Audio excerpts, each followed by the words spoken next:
Would you like to open it up? I would. Okay. Hello, everybody. My name is Autumn. And I am John. And welcome to Intimate Knowing.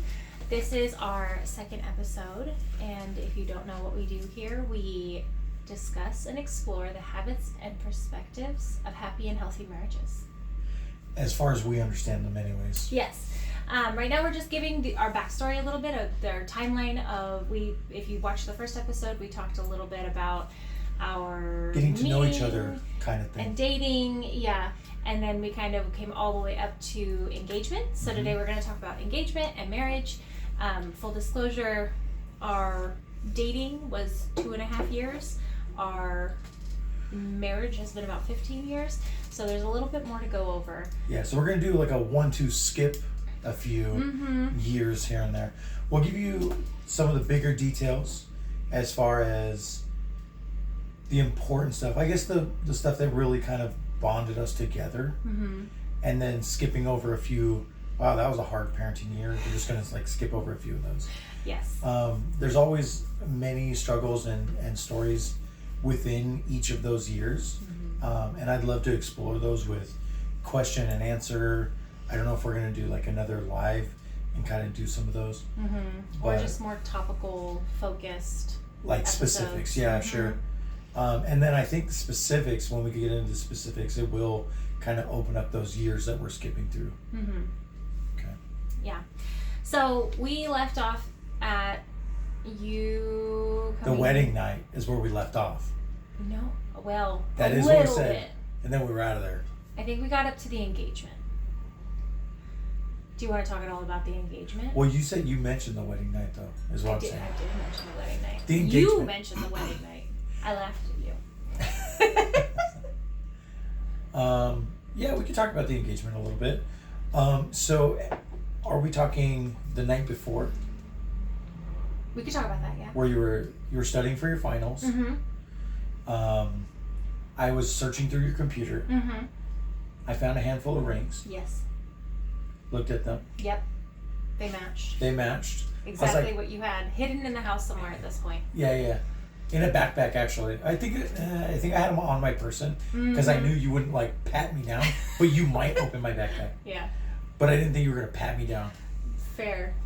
And then we went on a little date the next day. We did. I told you to take a break from studying. Yep. And you you're tricked like, me. I did. Because you made me, well, first of all, you were like, we should do something today. And I was like, let's have a picnic. You were like, boom, perfect. Picnic. Yeah. The whole thing seemed like your idea. Yeah. I even was like, well, you should make us lunch and you should do this. And well, if you want to go on the picnic, you really should load up the backpack. Then you loaded up the whole backpack full of all the snacks you wanted. Literally had the ring in the backpack. I snuck the ring in the backpack. So you carried it the whole time. Since it was her picnic idea. Hold on, we have to backstep just a little bit because the night before. It was the day. The night before. So I go, okay. So listen. Hold on, you're going too far. I know what you're going to share. I'm going behind. Yeah, but are you talking about how you tricked me and made me think that you weren't going to propose for another 4 years? No, I think I'm doing it more the day of. I know. That's why I'm backtracking you a little bit more. Because the night before, he did tell me, as I'm in the midst of finals and emotions, like, you know, everything's going really well. And, you know, I really do think marriage is in our future. But I really think we should wait. So, all right. I don't know if it's a trope per se. But I was thinking, hey, let's wait until you're done with school. Once you're done with school, you know, you'll be kind of set on where you want to work. And then, you know, work for a little bit, kids for a little bit, marriage for a little bit, just maybe not in that order. And then just try to figure out life that way. Right. And I said it very nicely and very like, you know, but you're important to me. Yeah.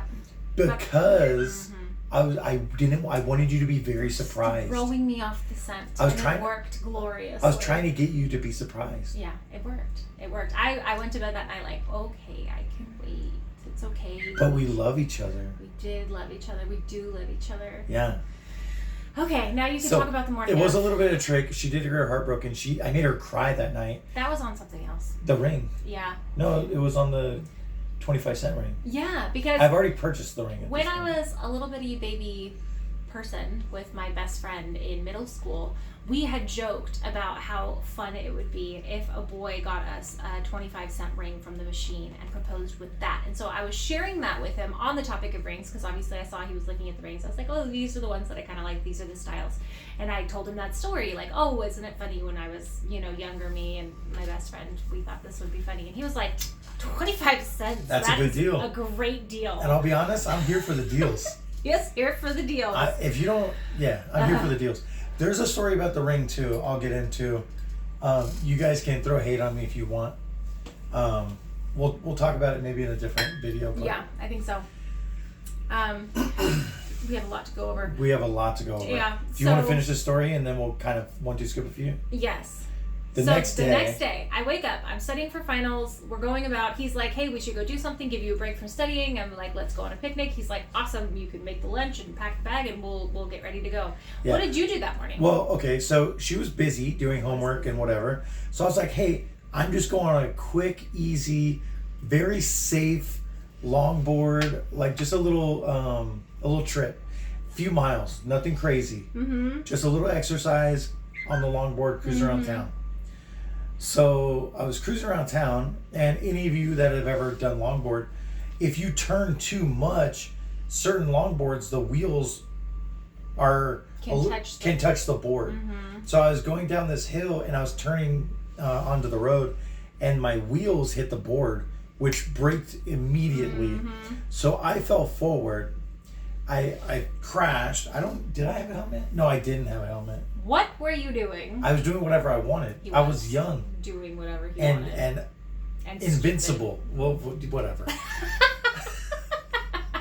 So I took a picture of myself because there was. We're gonna have to put that picture in. When I felt my hair like this, and I'm like, I definitely hit my head hard. Mm-hmm. And I looked, there's blood all over my hands. I'm like, but I couldn't figure out where it was coming from. I just knew it was in my hairline. And then so I took a picture trying to get it, and then I saw a whole chunk of skull flipped up. That's what it looked like. But I couldn't feel it, and it was so bright. So I was like, okay, if I can't feel it, that can't be good. Mm-hmm. The picture shows it. You did black out for a second too, and you came to. Right. Yeah, on the side, on the edge. Yeah, no one was around. I was all by myself. With no helmet. Going down a huge hill in San Diego. It wasn't huge. It's a big hill. It's like a normal hill. Oh. It's like a normal sized hill. For San Diego, maybe. Anyways, so. It was a palm tree. Okay. I will post the picture. It was a palm tree. So there's a palm tree in the back, perfectly with a leaf right above where it looked like your hair flipped up. Yeah. So anyways, it turns out I didn't die, luckily. We still went on a picnic. But I have road rash all over my arms and legs. Not my face. You did. You had a cut on the middle of your nose. I will also put a picture up of the cut that showed up on the middle of your nose. I feel like my face was just fine. Right. Okay. So you came home. Wrecked. And I ran straight to the bathroom. Yes. And my mom followed me. Yes. And my dad followed me. And so I'm sitting in the bedroom and I hear his parents talking to him and I poke my head out and I look down the hallway. And you said, hey, is everything okay? And they're both in the doorway of the bathroom talking to him and I'm like, is everything okay? They're like, yeah, no problem. Yeah. He's good. And I was like, what is happening in there? And by the way, he was squirrely that morning anyways. You were so squirrely. I was like, I was sitting next to you and your leg was shaking. I was like, did you have an energy drink? It's like 8 a.m. It did seem like I was very excited. I was very nervous. And one of the reasons why I went on that skateboarding trip was to get out some of that nervous energy of the day. I just had to move. Mind your own business, dude. Jeez. So not everything is about you. So I think I got to the bathroom and his parents sort of parted ways. I was like, what even happened? Busted. So he was in trouble. I was, but she couldn't stay mad at me. She was engaged later that night. So we went camping. Not camping. Camping. Hiking. I'm still having memory issues. Okay, clearly. That was long-term memory issues. This is why you wear a helmet, folks. That's why I tell you. I wear a helmet now. Yeah, mostly. So do your sons, mostly.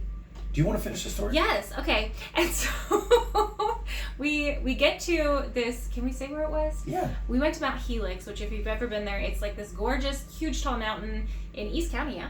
I don't know if it's East County per se. I don't know, somewhere it's in in San San Diego Diego County, and it's really gorgeous. There's a I think it's big more cross closer to Santee. at the top. Yeah. Well, Santee. Is that East County? Yes. More, it's east. I think so. It's definitely east, but it's not. I don't know if it's East I didn't County. grow up in San Diego, so like I'm acting like I know everything. I don't. I was surprised there were 2 Targets. Okay, so Yeah. so there's like a cross at the top with like a little like fence around it, and then there's just kind of like space. It's like a big viewpoint. You can see all the different freeways. And there's like a and stadium different too. There's like a little neighborhoods. stadium right there as well. Yeah, it's really cool. It's a nice, cool spot. So we're looking out. As I'm wearing the backpack, we're like looking out at everything. I'm like, oh my goodness, it's so amazing. Look at this view. Don't you just feel like the king of the world? Yes. What'd you say? I think, if I can remember right, like, yeah, you want to be my queen or something like that. Which and she's I think like, now is she's like, whatever, the weirdo. epitome of cringe. But I at the think time, at the I was like, oh. Yeah, I think in the moment, Different. I think yeah. if you open up anybody's like one-on-one private conversation that is like quote unquote romantic, and you kind of zoom it out and show it to people, they would be like, I cannot believe she bought that or whatever, you know. But it It's was like, it's very just like corny. foreshadowing, like in a Yeah. positive way. Yeah, it was like positive foreshadowing. very- I was like, oh, very cheesy, very corny, but in the moment you're like, you kind of feel it and you're like, and then, you know, corny's good in those moments, I guess, whatever. And so then we walk around a little bit more, and then Let he's us know like, your corniest moment. Right. Yes, please, so that we feel better about ours, because there were a lot. So so then we go and we eat, and then he's like, hey, we should go take a picture by the cross. I was like, oh, I love that idea. So we go up there. There's a gate, right? There's like a gate with like a little like step area. It's a it's like 3 or 4 like feet high. a little brick like base, and it's like 3 or 4 feet high. So I step up and I turn to him, and I'm like trying to get him. Yeah, she's trying to pull me up. Yeah. And I start talking to her. He does. And I have the ring in my hand, and I open it, and I tell her how lovely she is, and how much she means to me, and how I want her in my life forever, and how I know I said last night that I wanted to wait, but that was a trick, and this is the real deal, and I do want you forever. You're my everything. And I said 10 other nice things. And what did I say? You're a liar. I did. I was like, you're joking. You're this joking? is the meanest joke you've You're ever joking. played. I You're heard mean. 0% of what he said. I looked at the ring. I was like, that is the fakest ring I've ever seen. You want to show her? That is so gorgeous.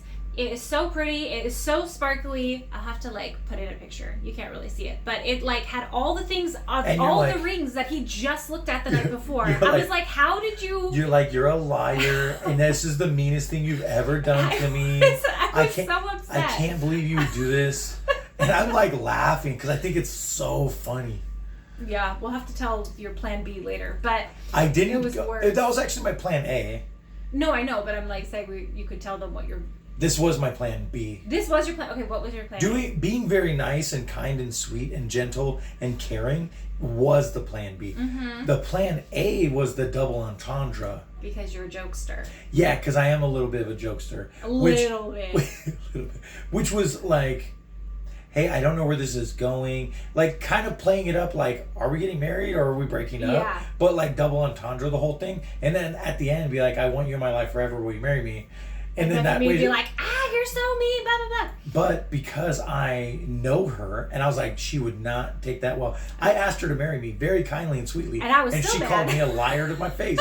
So she was not going to take the, No. are we breaking up? You got getting the married? same reaction that you wanted. Which is great. So I was honestly, it was a bonus, really. At some point, I realized he was not a liar, and this was not a joke, Yeah. and this was actually happening. Yeah. And then I started like squealing and crying, and there were people walking there's like by. a couple bikers, but they were I think they were in the military too. There was like maybe. a group. I don't know. Anyway, And there's they a were lot like of military mocking people. me, like, Oh, I'm so happy. and he or was whatever. like, hey, I just asked her to marry me. And then they were like, oh, good job, bro. They were all Like- excited. They actually took the picture, which I will also put here, hopefully, if I can figure out how to edit things. Which, We should tilt it up a very little. true, yeah. Or do I need to scoot back a little? I don't know. We can scoot a little. We're probably very loud in the mic. Sorry, guys. But we, very true to form, just like when we met, if you know anything about the Just Met story, I was not dressed to meet my husband. I think we went into... We're going on a hike. Yeah, we were going on a hike, and I was in the middle of finals week. So my hair was in like a sloppy ponytail. I was in like a random cami and like shorts and hiking shoes. Not cute. So I think you look the best when you're comfortable. I'm really glad, because that is most of our pictures. Good. Most of our memories is me being hot. Now we spent a lot of time on this story. Sorry about that. We're gonna go. Okay, we got married. We did get we got engaged. That was the engagement. That was we the skip engagement. a few. Are we going in through any of that? Well, no, not too much. We planned the wedding. Yeah. It was a 6-month engagement, because what we really wanted to do was a courthouse wedding. We wanted to be married immediately. We'd been ready to be married for a long time. It's just the deployment was a little bit of a test to make sure that we both could exist. I waited. I think we mentioned it, but I waited till after deployment, because it's really hard on a relationship to be gone for 7 months and not see them. Mm-hmm. So if that's not something she was ready for, I wanted her to be able to tell me that and be like, hey, it's been 4 months. That's a long time to be without someone you care about. Right. Like, maybe we should just be with other people. Right. And I wanted her to have that option, because like, let's say getting married and then like, okay, I'm out for 7 months is really, I think is a bad move. Right. For and anybody. You had been in the military long enough to see a lot of marriages kind of bite the dust because of that separation and how difficult that is. Even just the working and the amount of hours that the military puts in puts a huge strain on any marriage already. So I just wanted to make sure that you were able to like see my lifestyle for the trueness of it it was, and then so you can be like, I am signing up for this, or it's like, hey, I didn't sign up for that. You've heard that before. It's like, hey, I didn't sign up for this. Yeah. I wanted to know, like, hey, this is what you're signing up for. If you can't do it, that's fine. I love you, but maybe this relationship can't work if you can't be a part of it, or vice versa, right? Yeah, and it was definitely like a trial run, I think, and it was good because I think it was good too. There was more to come in the relationship of that sort of thing. Obviously, he was in the military for a few more years after that, but we're getting ahead of ourselves. Married. Okay, so we had a 6-month engagement. We didn't do a courthouse marriage. We did not, because I wanted our family and friends to be there. We did decide to have our wedding in my hometown of Lodi, because it was kind of perfectly situated between both sets of his family. He had some family down in San Diego and some family up in Washington. Yeah. So Lodi was kind of like the good middle ground. Yeah. And there was like a lot of sweetness and like just community. Yeah. Our budget was not big. It was like, I think it was like $2,500. Yeah, it was. I think it was closer to like $3,500. Yeah. And $2,500 of that was pictures. Yes, we did prioritize pictures, which was kind of a joke, because we did get the pictures and they were beautiful, and we will post some. Are we skipping ahead again? You got to drop back now. Yeah, but you keep getting me all wound up. That's on me. That's on me. This is like the whole thing is you like running ahead and be like, yay, and then having to run back. We can't tell the whole story. We're trying to. Okay, I'm sorry. Okay, so Cliff Notes. Yes. Well, I wanted to like say some of the sweet things. Okay. Like my grandma made my wedding dress, and we had another family friend make our cake, which was really sweet. Yeah, we should throw out the thank yous to everybody. Yeah. We thank all of you guys. And a whole bunch Mama too. The Stilfen family. Yes. The Stilfen family did a lot of the reception work. Your cake, your hair. Who did all them? Do you remember? Teresa did my hair, and Mama Two's bestie did my cake. Yeah. And Joan did my cake, and she did a beautiful job. It was so autumn themed. It was lovely. Yeah, I loved it. It was an autumn themed wedding. We had the colors. We had all the things. Like I said, I'll put up some pictures. But it was just a really sweet like community effort to get us married, and it was really sweet and special. And then the wedding was as weddings go. Yeah, the reception was fun. Was also as receptions go. Well, it wasn't. I mean, the plan was super chill. Yes. So it was all very DIY. Like the plan was go to Costco, buy a bunch of desserts, tell everybody, hey. No, we got like finger foods, and then people brought desserts. like we almost like potluck desserts with like the main wedding. True, but we mentioned that it was like hey, you can bring a dessert, but also like eat before you come. It's a dessert party. Right. It's a dessert party. Like, right. Yeah, it was later in the evening. Yeah. It was supposed to be a dry reception. It was in the clubhouse of And my grandparents' the retirement reason why it center. was supposed to be Is because it's Lodi, which is wine country, so they did allow wine, but we don't drink. Right. So we just didn't have anything. But some people We're did not- have things. we're not against drinking. We're not. No, we're not. It just happens to be a dry household. Yes. And then also my friends were like, it's a party, it's a wedding, And we're Marines. and I have a trunk. So I will not bring anything in that is not in a cup. Mm-hmm. And so they would go to their car and fill up their mugs or their drinks and Yep. come in with their wine glasses filled with And whatever they were having wanted. a great time. They had a great time. She Now, didn't know any of I this. knew absolutely nothing. If you don't know, my beliefs about the wedding party, specifically the bridesmaids and the maid of honor, is they have two jobs. One is to support the marriage, that's why they're there. And two is to shield the bride from any of the nonsense. And I knew about none of the nonsense. And there were even like some hiccups and things that happened, but I was still very blissfully unaware of any chaos that was occurring. Yeah, it was lovely. It was really lovely. It was really sweet. Some of the funny things. Oh, our favors, I think, were a good one. That wasn't a funny thing, No. but it was a thing that we loved. Yeah. So our favors were stamps on pieces of wood. Well, that was the tag on the favors. The favors themselves. Well, I mean, there's a hunt. I mean, that's still part of the favor. The favors themselves were airplanes, because you met on an airplane. Yeah. With American flag insignia all over it, because he was a Marine. Yeah. And we had kids at the wedding, and we wanted them to have toys. Well, we wanted everyone to have toys. Yeah. And then we did have like a little tag that we DIY'd, and it said, "Thank you for being the wind beneath our wings, our airplane wings." And we signed it Jotham, which was our celebrity name. Very big in 2011. Very big. We thought it was big. Huh? Yeah, it was really fun.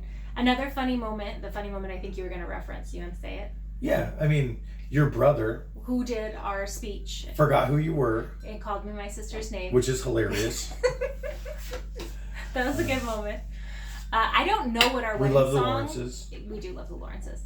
I don't know our wedding song to this day, because we had that was like the one thing I planned everything in our wedding. Except the song. I did everything in our wedding except I had zero music. I should have relegated that to We did have music. Well, so somebody Mama too, ran out. That was Mama too. Yeah. She ran out and got a speaker for us. She bought like an iPod hookup speaker. Yeah, and then just played some and music. then just played whoever's iPod was nearby. I think it was hers, actually. I think the song was In This Moment, but I have never heard it since. That's how special it is. That song means basically nothing to me, but it was really, really sweet. We had a lot of fun. We danced. We did all the things, and then that was the end of that. And, okay. And now we're married. Okay.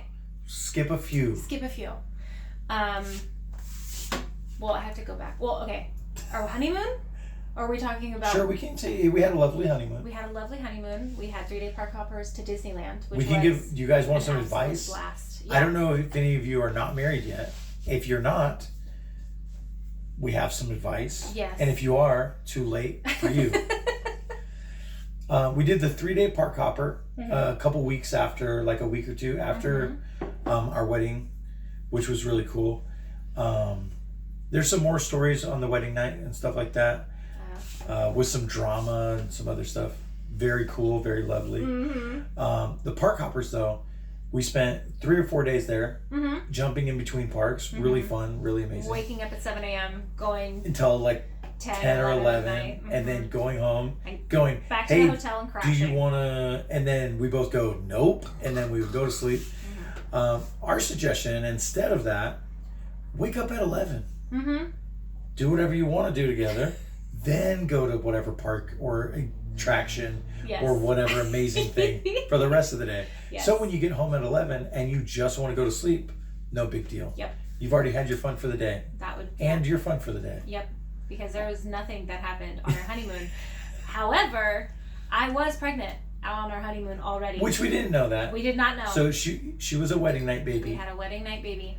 And we only know that because like I said, the thing was 2 weeks. The honeymoon was 2 weeks later. Yeah, and we didn't do anything after the wedding night for a few weeks, just because there was some other circumstances. Yep.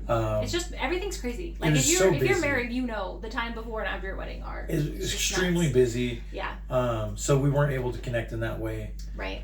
For like a couple weeks until after. So the plot thickened, I would say, because he found out that he was set to deploy for the second time in our relationship. In about 8 months. Right around the time that our baby was due. Yeah. So that was drama. So she was terrified. I was, because if you don't know, as a first-time mom, you typically don't deliver early or on your due date. You typically deliver late. And so, and I didn't know at the time, but my body also just likes to have longer pregnancies. So my due date came and I was so ready to have this baby. Everybody at 40 weeks is ready to have their baby, I think. But then every day that ticked by was another day that I felt so pressured and so sad, because I was like, this is another day he doesn't get to spend with his daughter before he deploys. Yeah. And that was so stressful. The hard part, I tried to support you as much as I could, but I didn't have those same urges. I can't speak for every man, I can only speak for myself. But when you're pregnant, it's like, wow, like we're having a baby, but I'm not pregnant. So I don't, it's not in me, it's not on me, it's not attached to me, it's not sucking the life from my bones. However, I do know that it was rattling around in there. It is rattling around. One night, when I was heavily pregnant, he woke up out of a dead I think this was like 8.5 months. She was a big girl. Yeah. Big belly girl. Yeah. And put some pictures up for that too. And I wake up and I'm like, where's the baby? I can't find the baby anywhere. And then Autumn's holding her big belly going. He was so sincere. I was like, where is the baby? Wait, the baby's still in my belly. So I thought the baby, well, it was missing. I don't know. So I think subconsciously you did feel some of that like pressure, not to like deliver, but just like you were feeling that like impending clock. Delivery. Yeah, for sure.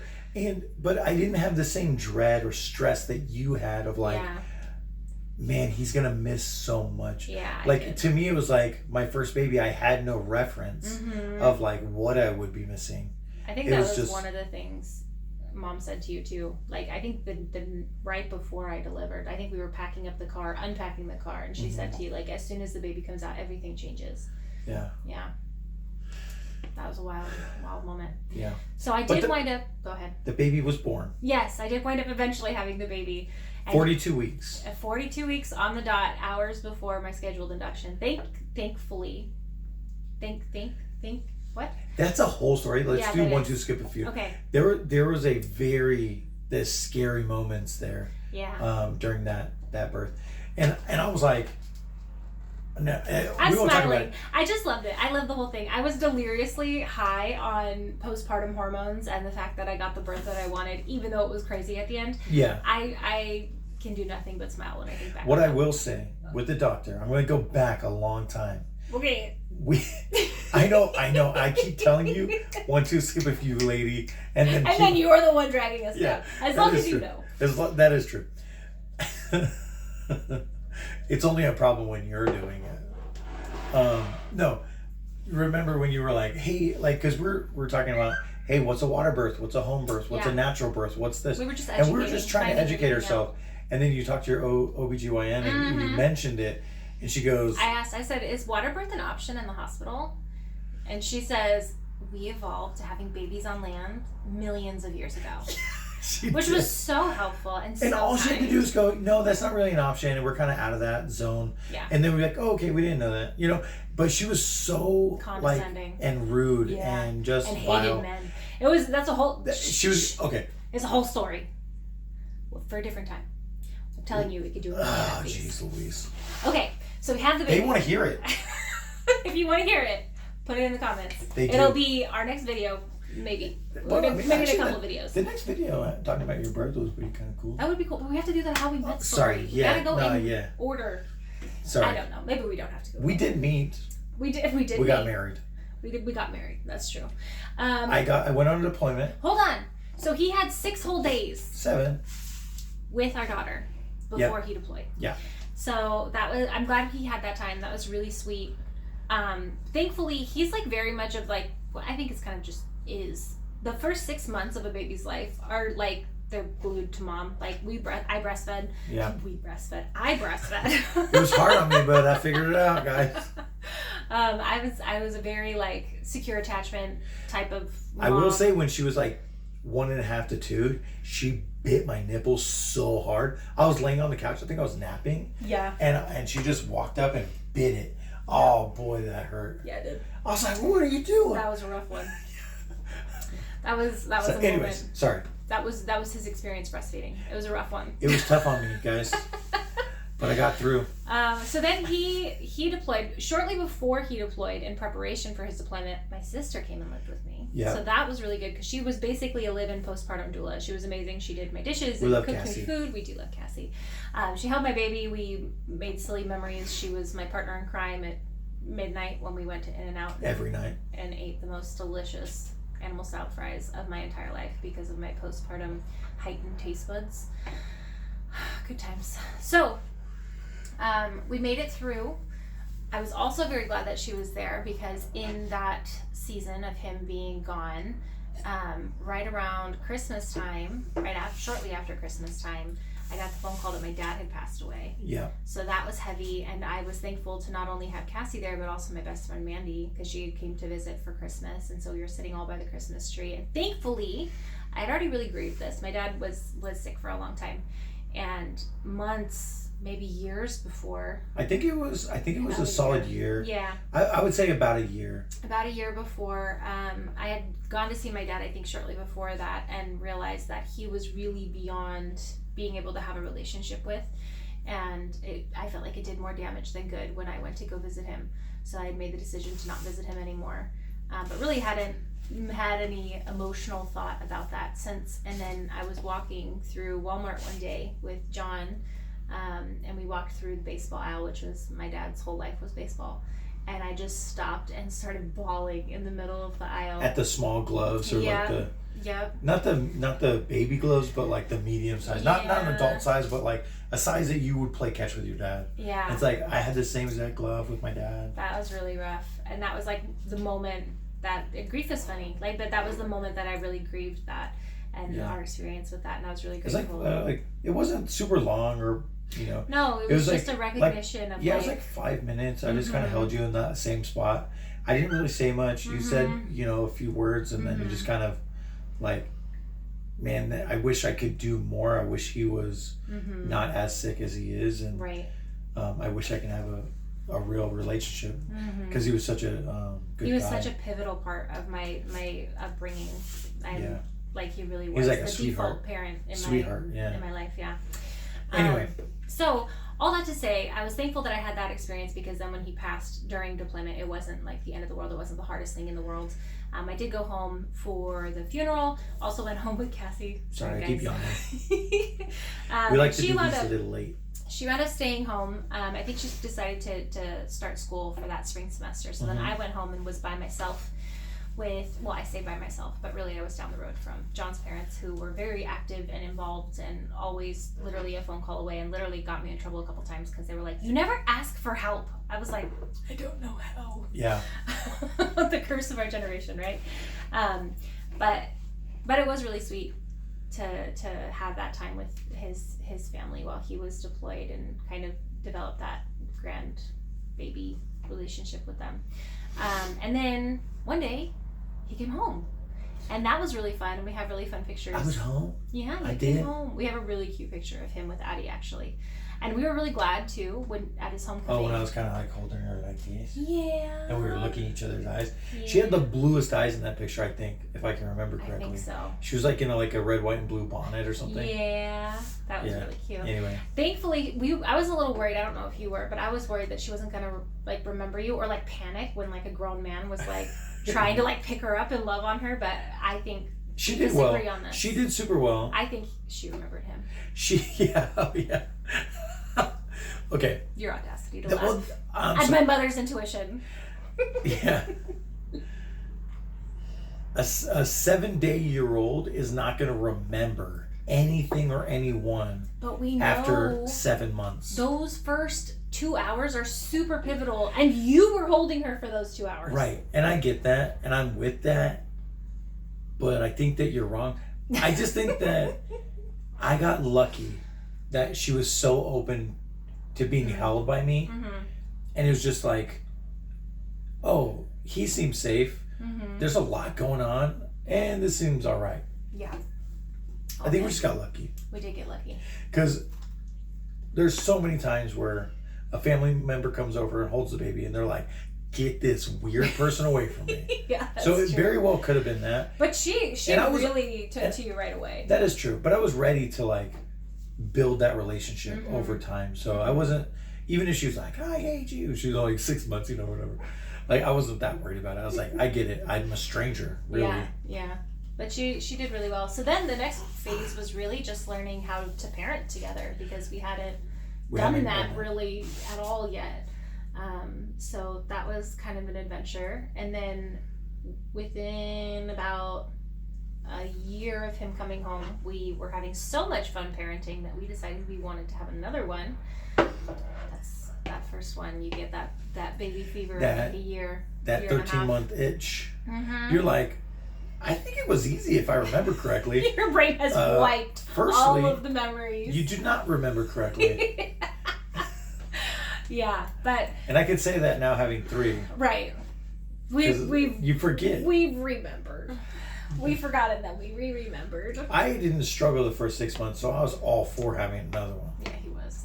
So we did get pregnant, and then he wound up going on some sort of training. Deployment training thing. As a scorpion which fire. was very stressful, by the way.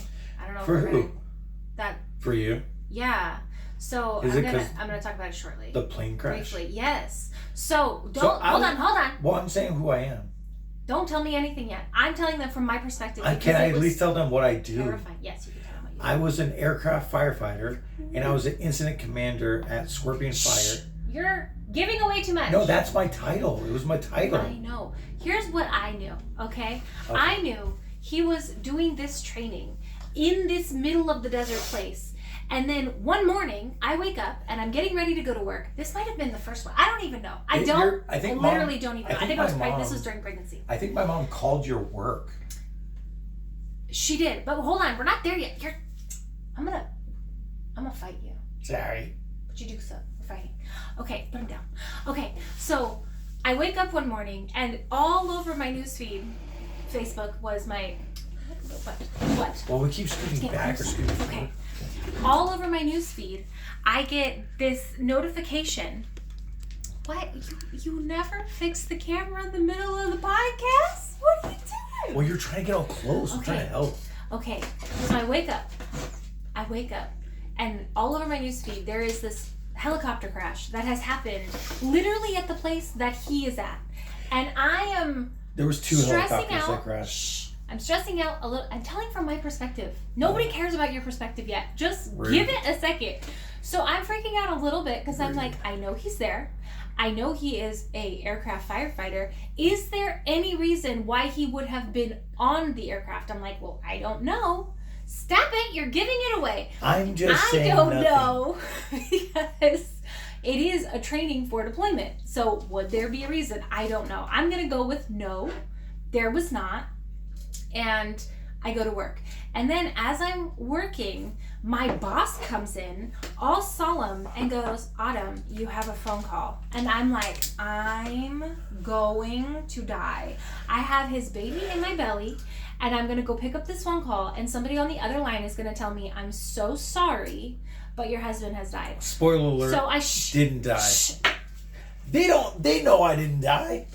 So I'm walking and it is the slowest, longest 20 steps to that phone. And when I finally pick up the phone, you know who it is? My mother-in-law. That says immediately, the news sucks. I'm like, it does suck. And she's like, is there any reason? I'm like, I don't know if there would be any reason for him to be on the helicopter. She's like, well, have you heard from him? I'm like, no, I haven't heard from him. And so then I go the rest of the day knowing that she is just as uncomfortable as I am with this information. And I don't hear from him until probably 1 a.m. And I am calling and calling and calling and calling and calling and calling. But he doesn't answer because, and now you get to speak. I don't know why, because you were incident commanding. You were literally there. So, you guys can Google the details or whatever, but basically it was an aircraft crash. This is very sad. A handful of people passed away. Minimize the grief. Like, it is a very sad event. But I was in. It was a team of 3, me and 2 other people. I was incident commander. I basically, all that means is I was in control of whatever incident was happening. If there was an emergency, I'd be like in charge of the firefighter department because I was a aircraft firefighter in the military. So I got my guys, told them, hey, go there as quickly as you can. Try not to crash because it was in the middle of the desert. You guys ever been to the desert? As water rushes through certain areas, it cuts big giant valleys. And so it was very difficult to get there. They ended up getting there. I took another car, but they had to stop because of one of these ravines. And then what happened after that was basically we ran about a half a mile or so, like 3/4 of a mile to the incident. It was really easy to find. You know, you have to follow the fire, right?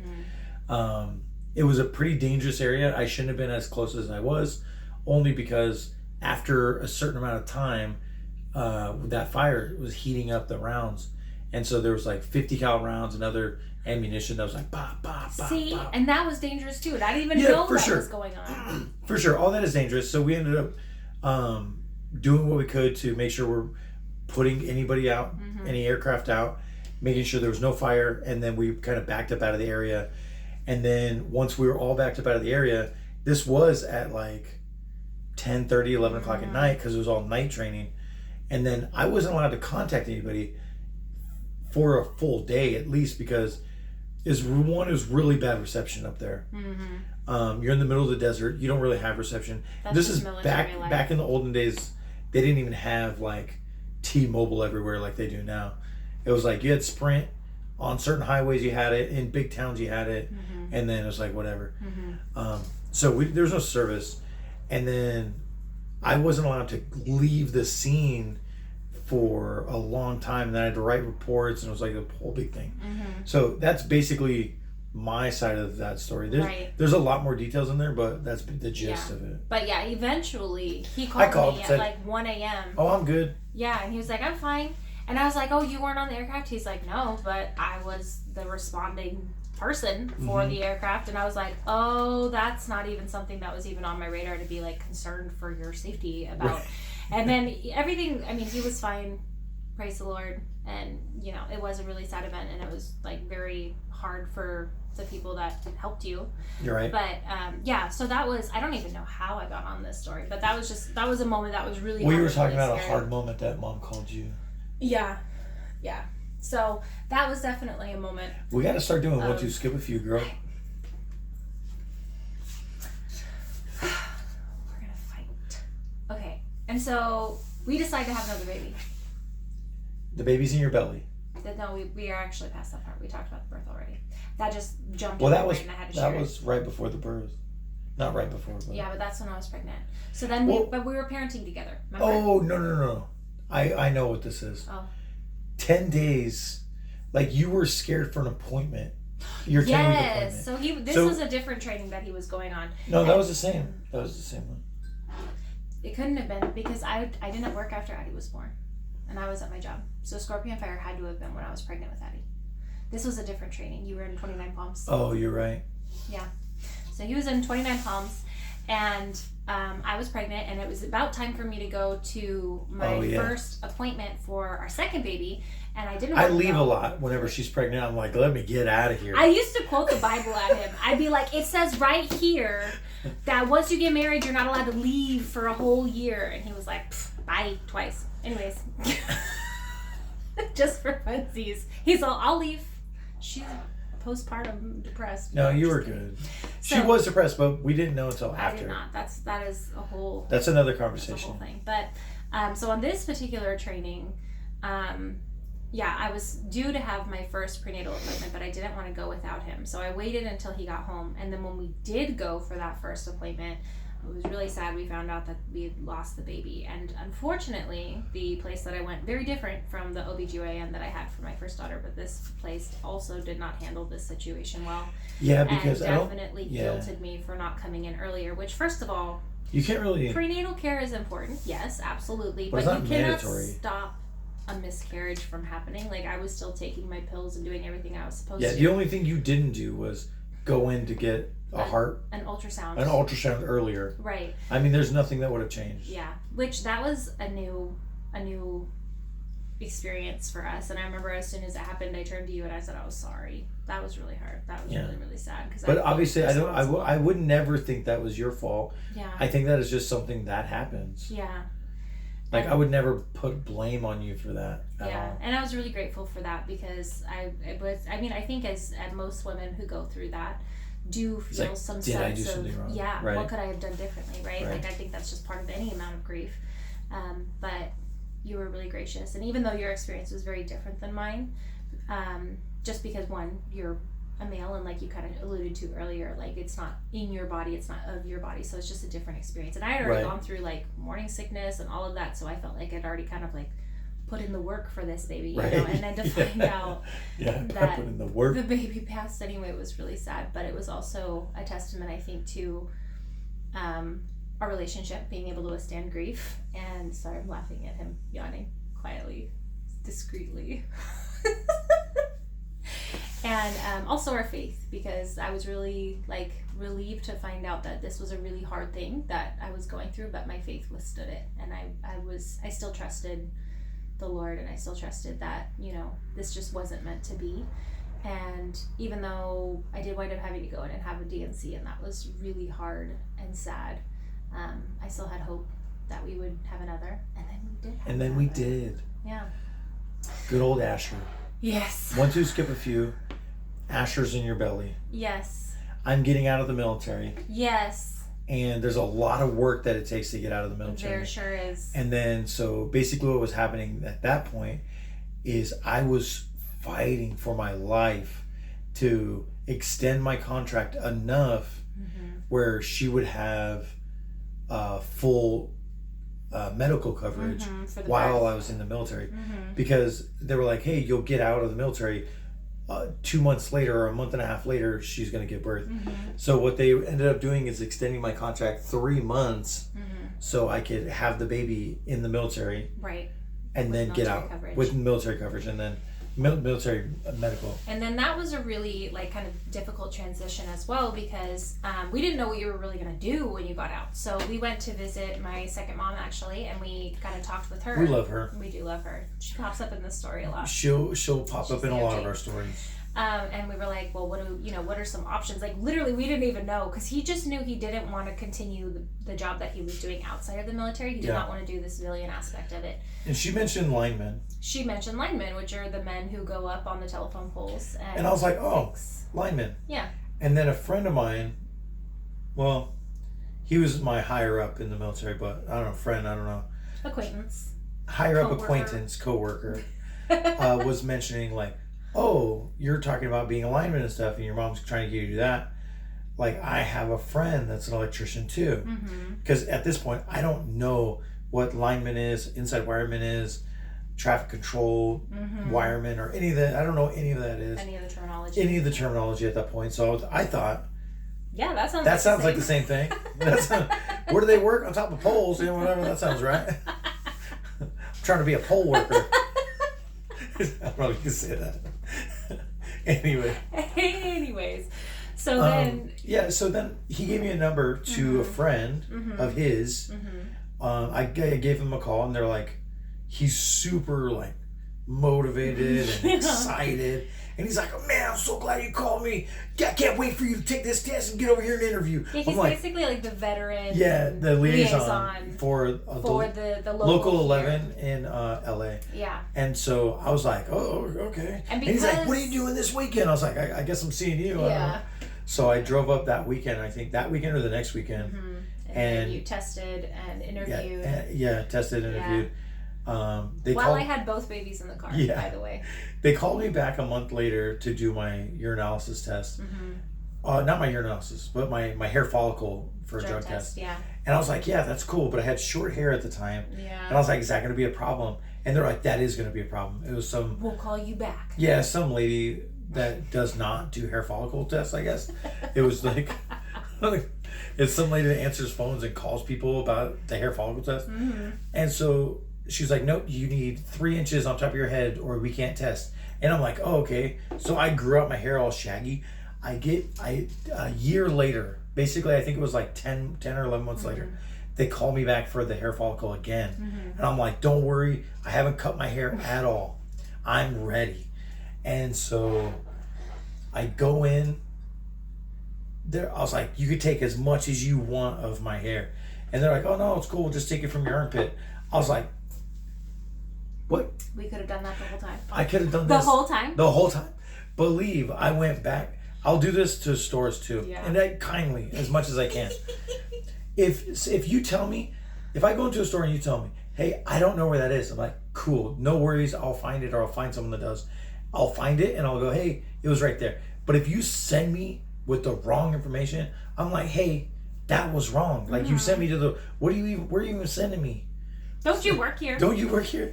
It's in aisle whatever, and lane whatever, and thing whatever. So I went back with my hair follicle test to the lady that calls people. I'm like, hey, don't tell people if they don't have a lot of hair on their head, they can't do a hair follicle. That's not true. Check if they have pubic hair. Check if they have armpit hair. Check if they have leg hair. If they're completely bald, then figure it out from there. But do not tell people. It was a struggle because that year was hard because I had to like. He was working as a mover, which was like a way less money than he was making in the military, right? And so we were really struggling. Yeah, and I was trying as hard as I can to keep work, but and that was an exciting time and a fun time, and I really liked it.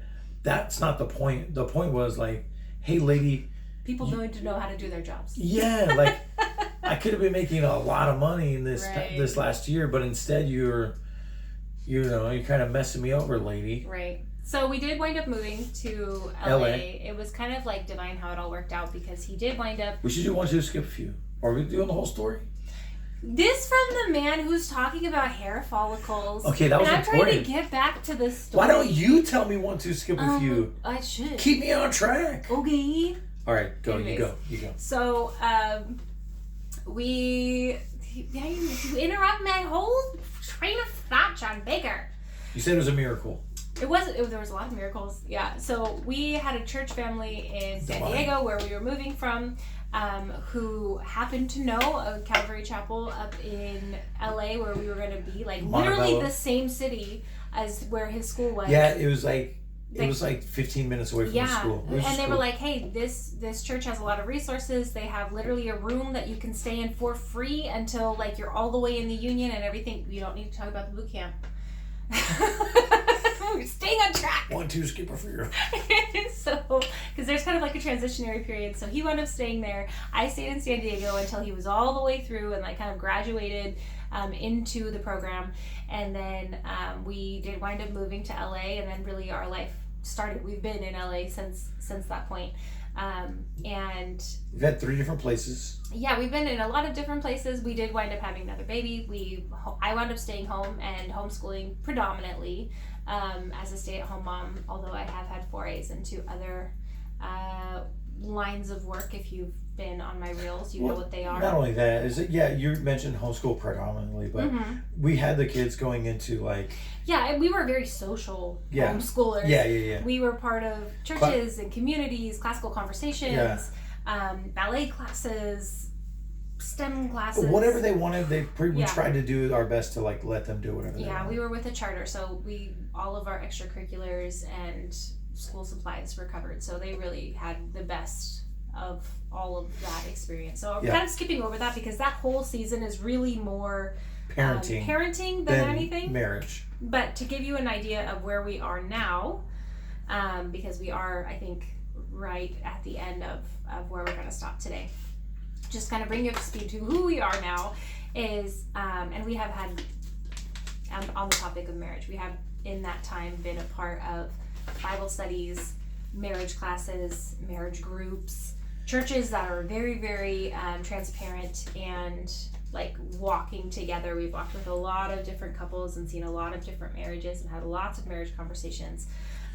Just qualified, like not only are we married, but we are also somewhat credible. But we also talk to married people. And so now we are married for almost 15 years. We've been married 15 years this November. We do have 3 babies. We are no longer homeschooling. That is a more recent development as of Christmas basically of last year. You can say January 1st. Yeah, we just had a series of events that showed us that we were not where the Lord we want to have be. us. Yes. Yeah. And so now all of our kids go to public school and love it and are thriving. So true. And that gives us a little bit more time to do things like podcast, and for me to work, and for him to be a foreman now in the electrician trade. You could just say I'm an electrician. You don't have to. Why? Because I'm proud of you. Gross. Let me be proud of you. Fine. Be proud. And yeah, is that kind of sum up what we do? I think so. What we are? I think so. Establish our that credibility is, a little bit? I think it just more explained who we are, not necessarily our credibility yet. Yeah. I think we need more in-depth, really in-depth conversations about something mundane that we normally talk about, and just talk back and forth to each other and just open it up fully about how we feel, what you feel, what I feel. Explore and discuss part of it, yeah. Yeah, I think they explore and discuss so they can kind of see for themselves, like, oh, okay, maybe they are credible, instead of like us bickering about stay on the timeline. Yeah. Instead of us telling, like, hey, we're incredible. We are super incredible. We are so incredible. They can see that we're credible. Right. So this was just, the last couple of episodes have just been trying to give you guys a little bit of an idea of who we are and where we come from and what our background is, so you have a little bit more about our story, which we are always obviously open to discussing. I don't know if you could tell. I think there was a little bit of overlap on this one. Like, for probably. the especially for the ring thing. I think we talked about it before. I think so too. But that's okay. You gave me a little more details, a little, a little bit of this. A little bit of that. This, a little bit of that.